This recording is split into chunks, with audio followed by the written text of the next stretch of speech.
வணக்கம். விஜய் அவர்கள் இஃப்தார் நோன்பு வந்து திறந்தாரு.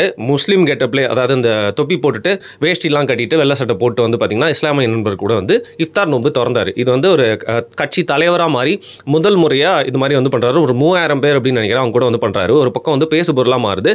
இன்னொரு பக்கம் வந்து பார்த்தீங்கன்னா வந்து நிறைய பேர் ட்ரால் பண்ணாங்க, விமர்சனம் பண்ணாங்க. விஜய் வந்து இஃப்தார் நோன்புக்கு அந்த முஸ்லீம் கிட்ட வந்ததை வச்சு அவர் ஏதாவது விமர்சனம் பண்ண போறியா, விஜய்க்கு எதிராக பேச போறியா அப்படின்னு நினைக்காதீங்க. முழு காணொலியை வந்து பாருங்க.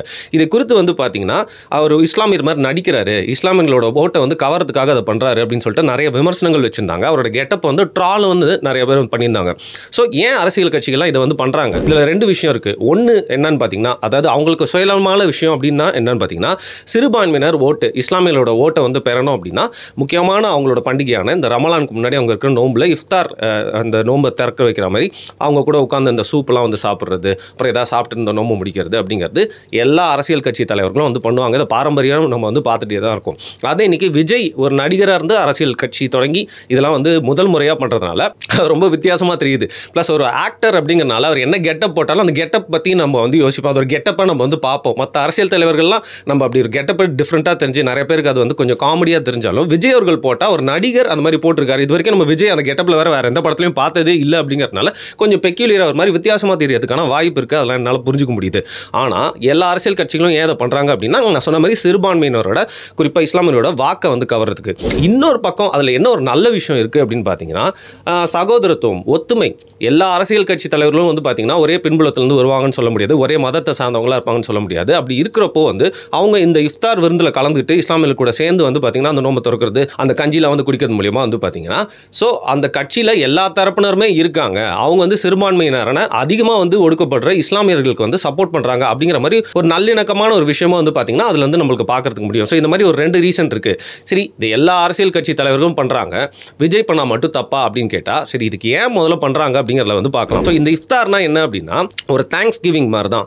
நம்ம நோன்பு இருந்துட்டு நம்ம செஞ்ச இந்த நன்மைகளுக்காகலாம் இவ்வளோ எஃபர்ட் போட்டு நான் வந்து நோன்பு ஃபாஸ்டிங் இருந்திருக்கேனே, இதற்கான பலன் எனக்கு கிடைக்கணும் அப்படிங்கிற மாதிரி வந்து பார்த்தீங்கன்னா ப்ரே பண்ணிட்டு அந்த நோன்பு வந்து முடிச்சு எல்லாருமே வந்து சாப்பிடுவாங்க. இதை வந்து நானே சொல்லலைங்க, ஒரு இஸ்லாமிய யூடியூபர் இருக்காரு, அவர்கிட்ட நான் இதை குறித்து வந்து பேசினா அவர் சில டீட்டெயில்ஸ்லாம் வந்து சொல்லியிருந்தார். அவர்கிட்ட நான் வந்து கேட்டேன், சரி இது நீங்கள் எப்படி பார்க்குறீங்க? இதை விஜய் பண்ணுறது மட்டும் இல்லை, குறிப்பாக எல்லா அரசியல் கட்சி தலைவர்களும் இந்த மாதிரி இஃப்தார் நோன்பு திறக்கிறது வந்து நீங்கள் எப்படி பார்க்குறீங்க அப்படின்னு கேட்டால், நாங்கள் வந்து ஒரு சிறுபான்மை சமூகமாக இருக்கோம், அது மட்டும் இல்லாமல் எங்களை எப்போவுமே வந்து எப்படி அதிரியாக காட்டலாம் அப்படின்னு சொல்லிட்டு பல தரப்பினர் வந்து முயற்சி செஞ்சுட்டு இருக்கிறப்போ, நம்மளை ரெப்ரசன்ட் பண்ணி எந்த கட்சியிலேருந்து இந்த மாதிரி இஃப்தார் நோன்பு திறந்தா அதை வந்து நம்ம வந்து வரவேற்கிறோம், அது வந்து சந்தோஷமான விஷயமாக தான் பார்க்கணும். அவங்கள வந்து ஒரு வில்லன் மாதிரி நாங்கள் எந்த விதத்துலையுமே போர்ட்ரே பண்ணுறதில்ல, அது எங்களுடைய சமூகத்துக்கு நல்லதில்லை அப்படின்னு சொன்னார். ரொம்ப தெளிவான ஒரு விஷயமாக தான் தெரிஞ்சது. அதனால் விஜய் இதை பண்ணுறது அப்படிங்கிறத நாங்கள் தனிப்பட்ட முறையில் எதுவும் பார்க்கல, ஆனால் அரசியல்வாதிகள் எல்லாமே அவங்களோட லாபத்துக்காக தான் பண்ணுவாங்க அப்படின்னு சொல்லியிருந்தார். சரி, இந்த தொப்பி, அந்த குல்லா மாதிரி அந்த தொப்பி போட்டிருக்காங்கல்ல, அந்த தொப்பி ஏன் போடுறாங்க அப்படிங்கிற ஒரு மேட்டர் நான் அவர்கிட்ட கேட்டிருந்தேன். அவர் சொல்லியிருந்தார், அதுக்கு இந்த தொப்பி அப்படிங்கிறதே வந்து பார்த்தீங்கன்னா இஸ்லாம் வந்து டிவைடட். ஒன்று அது வந்து பார்த்தீங்கன்னா அந்த அரப் கல்ச்சரில் இருக்கக்கூடிய ஒரு அந்த உடை அலங்காரத்துக்கு உண்டான ஒரு விஷயமா இருக்குது. இன்னொரு பக்கம் என்ன அப்படின்னு பார்த்தீங்கன்னா வந்து அது கடவுளுக்கு வந்து நம்ம ஒரு மரியாதையை செலுத்துகிற மாதிரி ஒரு விஷயமா ஒரு பாதி இஸ்லாமியர் நம்புறாங்க. நான் தனிப்பட்ட முறையில் அது மாதிரி வந்து பார்க்கலாம், அந்த தொப்பி இல்லைனாலும் பரவாயில்ல, இருந்தாலும் அரப்லேருந்து வரக்கூடிய ஒரு ட்ரெடிஷன் அப்படிங்கிறதுனால இஸ்லாமில் எல்லாருமே அதை போடுறாங்க அப்படின்னு சொன்னார். ஸோ இந்த கெட்டப் அப்படிங்கிறது இஸ்லாமியர்கள் கூட சேர்ந்து அவங்க உட்காந்து அந்த கஞ்சிலாம் குடிக்கிறப்போ வந்து எல்லா அரசியல் கட்சி தலைவர்களும் போட்டிருக்காங்க. ஏற்கனவே சொன்ன மாதிரி விஜய் போட்டதுனால நம்மளுக்கு கொஞ்சம் வித்தியாசமாக தெரியுது. இருந்தாலும் நீங்கள் சில அரசியல் கட்சி தலைவர்கள்லாம் வந்து பார்த்தீங்கன்னா, அந்த முஸ்லீம் நம்பர் நான் கிட்ட வந்து சொன்னது, சில அரசியல் கட்சி தலைவர்கள் இஸ்லாமியர்களுக்காக வந்து குரல் கொடுக்குறாங்க, பேசுகிறாங்க, ஆனால் இந்த மாதிரி வந்து கெட்டப்லாம் போட்டு நடிக்கிறது இல்லை. தனிப்பட்ட முறையில் நான் அதை வந்து ஒரு நல்ல விஷயமா பார்க்குறேன், நான் அதை விரும்புகிறேன் அப்படின்னு சொல்லியிருந்தார். கரெக்ட் தான். ஏன்னா இஸ்லாமியர்களுக்காக பேசுறது அப்படிங்கிறது ஒரு முக்கியமான விஷயம். அவங்களோட பிரச்சனை, அவங்களுக்கு எதிரான அநீதி நடந்தால் அதற்கு எதிராக குரல் கொடுக்கறது அப்படிங்கிறது, பயப்படாமல் குரல் கொடுக்கறது அப்படிங்கிறது முக்கியமான விஷயம். இதை தொடர்ந்து கன்சிஸ்டண்ட்டாக எந்த தலைவர்கள்லாம் பண்ணிட்டு வந்திருக்காங்களோ அவங்களும் உண்மையாகவே வந்து இஸ்லாமியர்களுக்காக வந்து பேசுகிறாங்க, அவங்க மேலே வந்து அக்கறையாக இருக்கிறாங்க. மற்றபடி இந்த இஃப்தார் நோன்பு திறக்கிறது மூலியமாக மட்டும் வந்து பார்த்தீங்கன்னா இஸ்லாமியர்கள் கூட நாங்கள் வந்து சேர்ந்து இருக்கோம் அப்படின்னு காட்டுறது வந்து இந்த அரசியலில் கேவலமான ஒரு ட்ரெடிஷனாக ரொம்ப நாளாக வந்து இருந்துட்டு வருது. அதில் எந்த தலைவர்கள்லாம் இந்த கெட்டப்பை போடாமல் இஸ்லாமியர்களுக்காக மற்ற எல்லா நாட்கள்லையும் பேசுகிறாங்களோ அவங்கள தான் நாங்கள் வந்து மனசார அப்ரிஷியேட் பண்ணுறோம் அப்படின்ற அந்த இஸ்லாமிய நண்பர் சொல்லியிருந்தாரு. அது கரெக்டாக இருந்துச்சு. ஸோ யாரெல்லாம் இந்த மாதிரி கெட்டப் போடுறாங்க, யாரெல்லாம் இந்த மாதிரி கெட்டப் போடாமல் இஸ்லாமியர்களுக்காக பேசுகிறாங்க அப்படிங்கிறத வந்து நீங்களே வந்து தேடி பிடிச்சி வந்து பார்த்துக்கோங்க. இது வந்து பார்த்தீங்கன்னா வந்து கலைஞர் கருணாநிதியும் இந்த மாதிரி தொப்பி போட்டு வந்து இஃப்தார் நோன்பு வந்து திறந்துருக்காரு. ஸ்டாலின் அவர்களும் இந்த மாதிரி பண்ணியிருக்காரு, உதயநிதி ஸ்டாலின் அவர்களும் இது மாதிரி பண்ணியிருக்காரு. ஆனால் எம்ஜிஆர் அவர்களுக்கு அது வந்து தேவைப்பட்டிருக்காது அப்படின்னு நினைக்கிறேன். ஏன்னா அவரோட கெட்டப்லேயே எப்போ பார்த்தாலும் மாதிரி தொப்பி தான் வந்து போட்டிருப்பாரு. ஸோ இதை நான் வந்து யோசிச்சு யோசிச்சு பார்த்துட்டு இருந்தேன் இந்த வீடியோ பற்றி பேசுறதுக்கு முன்னாடி. ஆமாம்ல, எம்ஜிஆருக்கு அந்த பிரச்சனையே இருந்ததில்லை அப்படின்னு சொல்லிட்டு. ஏன் இவ்வளோ ஒரு வித்தியாசமான ஒரு கட் அவுட்லாம் நான் சென்னையில் பார்த்துருக்கேன். அதாவது ஜெயலலிதா அவர்கள் இப்படி கை வச்சுட்டு இருக்க மாதிரி, அவங்க தலையில் அந்த குல்லா போட்டிருக்க மாதிரிலாம் வந்து பல பேனர்கள்லாம் டிசைன் பண்ணிலாம் வந்து போட்டிருந்தாங்க. டக்குன்னு பார்க்கறதுக்கு அது சிரிப்பாக கூட வரும். ஸோ எப்படியாவது வந்து நம்மளில் ஒருத்தன், நானும் உங்கள் கூட எப்படியாவது இஸ்லாமியர்களுக்குலாம் வந்து எங்களோட ஆதரவு இருக்குது அப்படின்னு காட்டுறதுக்காக தொன்று தொட்டு தமிழக அரசியலில் இதை பண்ணிட்டு தான் வராங்க. அதை இவர் பண்ணுறப்போ நம்மளுக்கு வித்தியாசமாக அந்த கண்ணில் தெரியுது. அதே மாதிரி இந்த இஸ்லாமிய நண்பர்கிட்ட நான் வந்து கேட்டிருந்தேன். ஸோ இந்த மாதிரி வந்து ஒரு நோன்பு இருக்கிறாங்க, இஃப்தார் நோன்பு வந்து திறக்கிறாங்க, இந்த மாதிரி செலிபிரிட்டிஸோ இல்லை கட்சி தலைவர்களோ வந்துன்னா அவங்களும் காலையிலேருந்து வந்து ஃபாஸ்டிங்லேருந்து தண்ணிலாம் குடிக்காம அதெல்லாம் வந்து கடைபிடிச்சு தான் வந்து பண்ணுவாங்களா அப்படின்னு கேட்டால், இல்லை பிரதர், அது மாதிரிலாம் பண்ணணும்னு அவசியம் இல்லை. அவங்க வந்து நம்ம கூட சேர்ந்து நோன்பு திறந்தாலே போதும். இந்த பாரம்பரியமாக நடக்கக்கூடிய விஷயங்கள்லாம் அப்படி தான் வந்து நடந்துட்டு இருக்கு அப்படின்னு சொன்னார். ஸோ நீங்கள் என்னதான் வந்து நோம்புலாம் திறந்தாலும் நம்ம ஒரு முஸ்லீமாக இருந்து அதை ப்ரே பண்ணும் போது தான் அதற்கான பலன்லாம் வந்து கிடைக்கும் பிரதர். ஸோ இது ஒரு சகோதரத்துவமான விஷயமான வந்து பார்க்குறோம் அப்படின்னு சொல்லியிருந்தாங்க. இதில் இன்னொரு விஷயமும் நான் உங்ககிட்ட வந்து பதிவு பண்ணணும் அப்படின்னு நினைக்கிறேன். ஸோ நம்ம லீ பாய்னு ஒரு யூடியூபர் இருப்பார். ஸோ அவர் வந்து என்கிட்ட ஒரு விஷயம், இன்ட்ரெஸ்டிங்கான ஒரு விஷயம் சொல்லியிருந்தாரு. திருச்சிக்கு கிளம்பி வாங்க அப்படின்னாரு. என்ன பாய் அப்படின்னு கேட்டால் வந்து இன்னும் 20 நாள் இருக்குது ஃபாஸ்டிங் டேஸ். ஸோ நீங்கள் என்னைக்காவது வந்து நீங்கள் என் கூட வந்து நோம்பு திறக்க விரும்புறீங்களா, நீங்கள் ஒரு நாள் ஃபுல்லாக ஃபாஸ்டிங் இருக்கீங்களா அப்படின்னு கேட்டிருந்தாரு. எனக்கு அதை பற்றி பிரச்சனை இல்லை, அந்த ஐடியா ரொம்ப நல்லா இருந்துச்சு. பட் இது வரைக்கும் என் வாழ்க்கையில் ஒரு நாள் ஃபுல்லாக சாப்பாடுலாம் சாப்பிடாம இருந்திருக்கேன். பட் 1 மணி நேரத்துக்கு கூட வந்து நான் தண்ணி குடிக்காமல் இருந்ததே இல்லை. தண்ணி இல்லைனா எனக்கு ஒரு மாதிரி ஆயிரும். ஸோ இப்போ தண்ணி குடிக்க முடியாது அப்படின்னு நினச்சாலே பயமாக இருக்குது பிரதர். அது மட்டும் இது வரைக்கும் நான் எக்ஸ்பீரியன்ஸ் பண்ணதில்லை, எப்படி அப்படின்னு சொல்லிட்டு யோசிச்சுட்டு இருந்தேன். பரவாயில்ல பிரதர், வாங்க பண்ணலாம் அப்படின்னு சொன்னார். ஸோ இதை நம்ம பண்ண போகிறதும் வந்து பார்த்தீங்கன்னா அவங்க எப்படி அதெல்லாம் பண்ணுறாங்க அப்படிங்கிறத நம்ம எக்ஸ்பீரியன்ஸ் பண்ணி பார்க்கறதுக்கு, அது மட்டும் இல்லாமல் ஒரு சகோதரத்துவம், ஒரு பாசிட்டிவிட்டியை ஸ்ப்ரெட் பண்ணுறதுக்காக தான். ஸோ அவர் கூட நான் சீக்கிரமாக வந்து நான் ஒரு நாள் ஃபுல்லாக நோம்பு இருந்து அதையும் ஒரு காணொலியாக வந்து பதிஞ்சு உங்ககிட்ட வந்து காட்டுவேன். ஸோ இந்த நேரத்தில் பதிவு பண்ணணும் அப்படின்னு நான் நினச்சேன். வெரி சூன் அந்த வீடியோ வரும். சரி, இதை பற்றி நம்ம பேசக்கு முன்னாடி வேற ஒரு விஷயத்தை பற்றி தான் வந்து நம்ம பேசலாம் அப்படின்னு சொல்லிட்டு நம்ம முடிவு பண்ணி வச்சிருந்தோம்.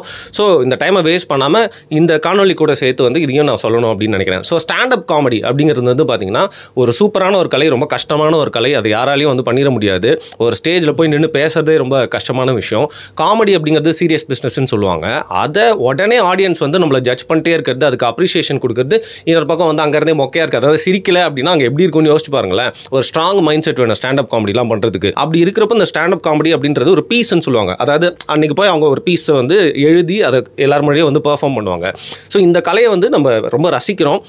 அது மேலே வந்து நிறைய மரியாதை வச்சிருக்கோம். அது பண்ணுறவங்க மேலே வந்து நம்ம எப்போவுமே வந்து இந்த ஹேட்ஸ் ஆஃப் அப்படின்னு சொல்லுவார்ல ரஜினி, அது மாதிரி மரியாதையோட தான் வந்து பார்க்குறோம். நம்ம தமிழ்நாட்டை பொறுத்த வரைக்கும் வந்து பார்த்தீங்கன்னா ஸ்டாண்டப் காமெடி அப்படிங்கிறது ஒரு குறிப்பிட்ட சாரார் மட்டும்தான் வந்து பண்ணிட்டு இருந்தாங்க. அவங்களுக்கான ஒரு காரிடர் தான் அதில் வந்து ஓப்பனாக இருந்துச்சு. அண்ட் அவங்க பண்ணுற காமெடிலாம் கொஞ்சம் மொக்கையாக இருக்கும் அப்படிங்கிற மாதிரி ஒரு ஸ்டீரியோடைப் இருந்தது. அதை தாண்டி வந்து பார்த்தீங்கன்னா சில பேர் இந்த மாடர்ன் டைம்ஸில் யாராலையும் இந்த ஹாலில் இந்த இடத்துல மட்டும் தான் பண்ணணும்னு தடுக்க முடியாது இல்லையா. ஸோ யூடியூப் வந்தோன்னா நிறைய சிறு பிளேசஸ்லாம் வந்து பார்த்தீங்கன்னா ஸ்டாண்டப் காமெடி நிறைய பேர் வந்து தமிழில் வந்து பண்ணி போட ஆரம்பிச்சாங்க. குறிப்பாக வந்து அலெக்சாண்டர் பாபு போன்றவர்லாம் வந்து பார்த்தீங்கன்னா அந்த மியூசிக்கையும் அது கூட கலந்து சில ஸ்டாண்டப் காமெடிலாம் பண்ணுறப்போ அவரோட டேலண்ட்டையும் பார்த்து மியூசிக்கெல்லாம் என்டர்டைன் ஆகி அதில் சில காமெடிகள்லாம் கூட நம்ம வந்து ரசித்து வந்து கேட்டிருக்கோம். அப்புறம் விக்ரம் நம்ம சேனலில் கூட வந்திருக்காரு. அவரோட ஸ்டாண்டப் காமெடி கூட சூப்பராக இருக்கும். அப்புறம் இன்னொருத்தர் பேல்டாக இருப்பார், கண்ணாடி போட்டிருப்பாரு. அவரோட ஸ்டாண்ட் ஐஃபோன் பற்றி பண்ணியிருப்பாருன்னு நினைக்கிறேன். அவரோட ஓகே நல்லா தான் இருக்கும் அப்படின்னு சொல்லலாம். ஸோ இவ்வளோ கஷ்டமான விஷயத்த இவங்கெல்லாம் வந்து ஒரு காமெடி அப்படிங்கிறத யாரையுமே காமெடின்றதா யாரையும் ஹர்ட் பண்ணாமல் பண்ண முடியாது. ஏன்னா எவனா ஒருத்தன் அதன் மூலியமாக வந்து அவனுக்கு காமெடி வந்து என்ன அஃபெண்ட் பண்ணுற மாதிரி இருக்குது அப்படின்னு சொல்லலாம். அதில் குறிப்பாக வந்து மற்றவங்களை அசிங்கப்படுத்துகிற மாதிரி கெட்ட வார்த்தை யூஸ் பண்ணுறது அப்படிங்கிறது வந்து பார்த்தீங்கன்னா நம்ம ஊரில் வந்து அப்ரிஷியேட் பண்ணப்படாது. அது வந்து நீங்கள் அமெரிக்காவில் பண்ணுறாங்களே அதெல்லாம் எப்படி அங்கே மட்டும் ஏற்றுக்கலாமா, இங்கே எப்படி வந்து ஏற்றுக்க மாட்டாங்க அப்படிங்கிற கேள்வி எழும்பலாம். ஸோ ஒரு கெட்ட வார்த்தை ஒரு காமெடியில் பேசுகிறோம், நம்ம அதை வந்து டேரெக்டாக அப்ரிஷியேட் பண்ணல, அதை வந்து ஆமோதிக்கல. ஆனால் அந்த மாதிரி காமெடி நிறைய பார்த்து நான் சிரிச்சிருக்கேன். அந்த கெட்ட வார்த்தை பேசுகிறாங்க அப்படின்னா ஒரு சீம்லெஸ் அப்படின்னு சொல்லுவாங்க. அது பாட்டு எதாச்சும் அப்படியே வரும். அதுக்கப்புறம் அந்த காமெடி வேற ஒரு விஷயத்தை ஒரு ஜோக் சொல்லிட்டு போயிட்டே இருப்பான். பட் வலிஞ்சு திழிஞ்சு நம்மளுக்கு வந்து காமெடியே வரல அப்படிங்கிற கடுப்பில் மற்றவங்க கைத்தட்டில் விமர்சனம் பண்ணுறான் அப்படிங்கிறதுக்காக ஆடியன்ஸை, குறிப்பாக முன்னாடி உட்காந்துட்டு இருக்க ஆடியன்ஸை மட்டும் இல்லாமல் யாரெல்லாம் உங்களுக்கு வீடியோ பார்த்து காமெடி நல்லா இல்லைன்னு சொல்கிறாங்களோ அவங்கள வந்து ஒரு வாட்டி 2 வாட்டி இல்லை பல விதமான கெட்ட வார்த்தைகளை போட்டு ஒரு வீடியோ ஃபுல்லாக வந்து சொல்கிறது அப்படிங்கிறது நீங்கள் காமெடி ரொம்ப டெஸ்பரேட்டாக ட்ரை பண்ணி பண்ணுறீங்க அப்படிங்கிறத நீங்களே ஒத்துக்கிட்ட மாதிரி தான் இருக்குது. ஸோ இது ஒரு கல்ச்சராக வந்து நம்ம ஊரில் உருவாயிருச்சு அப்படின்னா, ஸோ இதுக்கு முன்னாடி வந்து ஒரு சாரா பண்ணக்கூடிய மொக்க காமெடி இப்போ இந்த மாதிரி வந்து டாக்ஸிக்கான பேட் வேர்ட்ஸ் காமெடி அப்படிங்கிறது வந்து எவால்வ் ஆகி போயிருச்சு அப்படின்னா ஸ்டாண்டப் காமெடினாலே இதான் அப்படிங்கிற மாதிரி மாறிடும். ஸோ இந்த நேரத்தில் வந்து பார்த்தீங்கன்னா கெட்ட வார்த்தை யூஸ் பண்ணாமல் முடிஞ்ச அளவுக்கு மற்றவங்களோட சென்டிமெண்ட்ஸை வந்து ரொம்ப டீப்பாக போய் ஹர்ட் பண்ணாமல் ஸ்டாண்டப் காமெடி பண்ணி எல்லாரையுமே வந்து மகிழ்விச்சு சிரிக்க வச்சுட்டு இருக்கவங்களை வந்து நம்ம எப்போவுமே வந்து ஒரு மரியாதையோடு பார்க்குறோம். அதே நேரத்தில் இந்த மாதிரி வந்து என் காமெடி உனக்கு பிடிக்கல அப்போ நீ வேஸ்ட்டு அப்படின்னு சொல்கிற இந்த மாதிரி சில்லற பசங்களோட காமெடியெல்லாம் வந்து என்றைக்குமே நம்ம வந்து ஆமோதிக்கவும் போகிறதில்ல. இந்த கல்ச்சரையும் நம்ம வந்து எதிர்க்கணும். இதை வந்து நம்ம அப்ரிஷியேட்டும் பண்ணக்கூடாது. இந்த மாதிரி வீடியோஸ் ரீல்ஸ்லாம் வந்து பார்த்தீங்கன்னா கூட நீங்கள் அவனை மாதிரியே போயிட்டு அசிங்கமாக நம்ம கீழே திட்டணும்னு அவசியம் இல்லை. ரொம்ப ஜென்டிலாகவே உங்களோட எதிர்ப்பை தெரிவித்து இது காமெடியே இல்லை bad bad taste of comedy அப்படிங்கிறத ஒரு செகண்ட் எடுத்து கமெண்ட் நீங்கள் நிறையா பண்ணிங்கன்னா தான் ஒரு ட்ரெண்ட் அப்படிங்கிறது என்றைக்குமே ஆகாமல் இதை எதிர்க்கிறது தான் வந்து ட்ரெண்டாக என்றைக்குமே இருக்கும் அப்படிங்கிறது ஒரு ஹம்பிள் ஒப்பீனியனாக எனக்கு வந்து தோணுச்சு. சில விஷயங்கள்லாம் கை வச்சா நம்மளுக்கு வந்து தப்பே இல்லைங்க. பட் காமெடி அப்படிங்கிற விஷயத்தை வந்து பார்த்திங்கன்னா என்றைக்குமே பியூராக வச்சுக்கணும் அப்படிங்கிறது வந்து எனக்கு எப்பவுமே வந்து தோணும். ஏன்னா காமெடி அப்படிங்கிறது எல்லா தரப்பையும் போயிட்டு எல்லாரையும் சந்தோஷப்படுத்தக்கூடிய விஷயம். அந்த சந்தோஷம் அப்படிங்கிறது ஒரு கெட்ட வார்த்தை மூலியமாக மட்டுமே நாளைக்கு மாறிடக்கூடாது அப்படிங்கிற ஒரு சமூக சக்கரையில் தான் இந்த காணொலியில் நான் இதை பற்றியும் பேசணும் அப்படின்னு நினச்சேன். சரி, அந்த கமெண்ட்ஸ்லாம் வந்து அப்படி வரணும்னு நான் நினைக்கிறேன். ஸோ இந்த வீடியோஸ்கிலே கமெண்ட்ஸ்லாம் அவர் வந்து என்ன சொல்லியிருக்காங்கன்னு பார்த்தா எல்லாருமே அவர் வந்து திட்டியிருந்தாங்க. திட்டுறதை நம்ம வந்து விரும்பலை, இருந்தாலும் எதிர்த்து பேசுகிறாங்களே இப்போவே அது வந்து தவறுன்றது புரிஞ்சுருக்காங்கன்னு சொல்லிட்டு ரொம்ப நல்லா இருந்துச்சு. நிறைய பேர் ரொம்ப சிரிப்பாக என்ன இருந்துச்சுன்னா அவரை திட்டுறதோட வந்து பார்த்தீங்கன்னா கீழே உட்காந்து ஆடியன்ஸ் தான் டே காசு கொடுத்து போயிட்டு இப்படி அசிங்கமாக திட்டு வருவீங்களே கொஞ்சம் கூட உங்களுக்குலாம் வெக்கமே இல்லையா அப்படின்னு கேட்டாங்களா. அந்த கமெண்ட்டை பார்த்து அப்படியே எனக்கு வயிறே வந்து மனசே நிறைஞ்சிருச்சு அப்படின்னு சொல்லலாம். சரி, ஓகே, நீ இவ்வளோ பேசுறியே, நீ ஸ்டாண்டப் காமெடி பண்ணுவியா அப்படின்னு கேட்டால் இது வரைக்கும் நான் பண்ணதில்லை. ஆனால் உன்னால் பண்ண முடியுமா அப்படின்னு கேட்டால் மேபி நம்ம ஒரு நாள் ட்ரை பண்ணி அதுவும் வந்து எனக்கு அதை வந்து பண்ணுவோம். ஏன்னா நம்ம நிறைய விஷயங்கள் வெரைட்டியாக வந்து பண்ணியிருக்கோம். அதே ஒரு வாட்டி ட்ரை பண்ணி பார்க்கலாமே, ஒன்றும் தப்பு இல்லை. பட் என்னோட ஃபேவரட் ஸ்டாண்டப் காமெடியன் யார் அப்படின்னு கேட்டிங்கன்னா நான் வந்து நிறைய ஆங்கில அந்த ஸ்டாண்ட் காமெடிலாம் கூட பார்ப்பேன். பட் நம்ம ஊரில் வந்து தெரிய விடுவார் இதுதான் ஸ்டாண்டப் காமெடி அப்படின்னா வந்து டக்குன்னு எனக்கு எப்பவுமே மைண்டில் வருന്നത് மதுரை முத்து தான். ஸோ அவர் வந்து நான் நேரில் கூட மீட் பண்ணியிருக்கேன். அவர் இந்த பீஸ்லாம் எழுதலாம் தேவையில்லை, அப்படியே ஸ்பாட்லேயே வந்து பார்த்தீங்கன்னா ஒரு 10 ஜோக்கை எடுத்து விட்டு அதை ஸ்டாண்டப் காமெடி அந்த வடிவில் வந்து சொல்லிட்டு போயிட்டே இருப்பார். அதை நீங்களே நிறைய வாட்டி தொலைக்காட்சியில் பார்த்துருக்கீங்க. ஸோ இந்த மாதிரி வந்து நிறைய ஸ்டாண்டப் காமெடியன்ஸ் இருக்காங்க. ஸோ மற்றவங்களை ஹார்ம் பண்ணாத காமெடி அதுவும் ஸ்டாண்டப் காமெடி அப்படிங்கிறதுக்கு வந்து எப்பவுமே நம்ம ஒரு படி மேலே வச்சு ஒரு மரியாதை தான் வந்து கொடுப்போம். மற்றபடி வந்து அந்த சேனல் பேரை கூட சொல்ல முடியலங்க, அது கெட்ட வார்த்தையா இல்லை ஒரு டேங்கியான வார்த்தையா அப்படின்னு தெரியல. அந்த சேனலில் சேர்ந்த அந்த ஸ்டாண்டப் காமெடியோட பேர் கூட எனக்கு தெரியாது. இந்த காணொலி வந்து ஒரு 3 நாளாக வந்து வைரலாக போயிட்டு இருந்துச்சு. இதை பற்றி சில பேர் நம்ம நண்பர்களும் கருத்து சொல்லியிருக்காங்க.